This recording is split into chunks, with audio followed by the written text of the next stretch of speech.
We're now going to look at the third part of chapter 1, and it is entitled Considerations.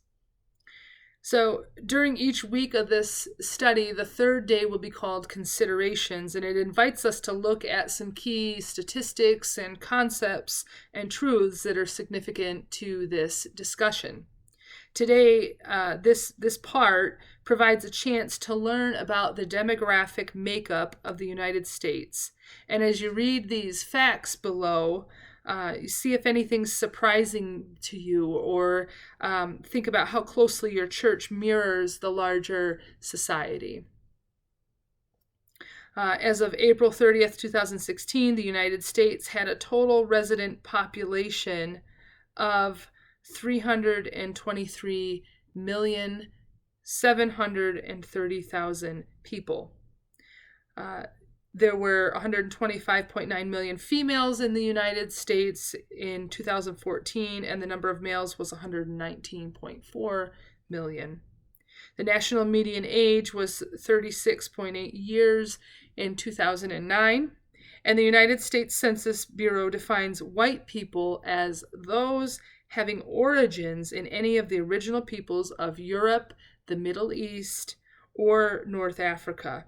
It includes people who reported white or wrote in entries such as Irish, German, Italian, Lebanese, Near Eastern, Arab, or Polish.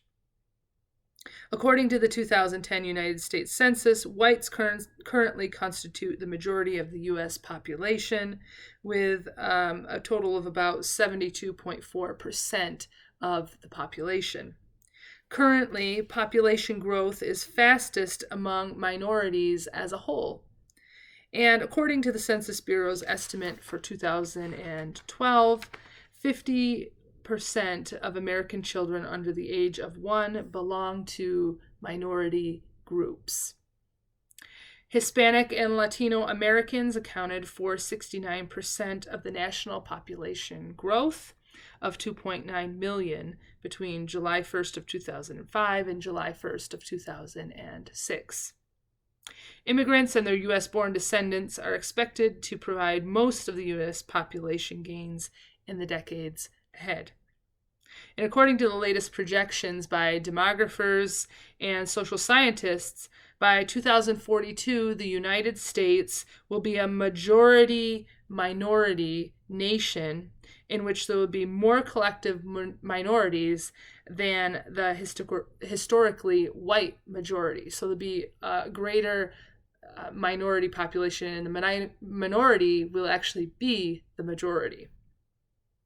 Minority children will be the majority of kids in the entire United States, it said, by 2019.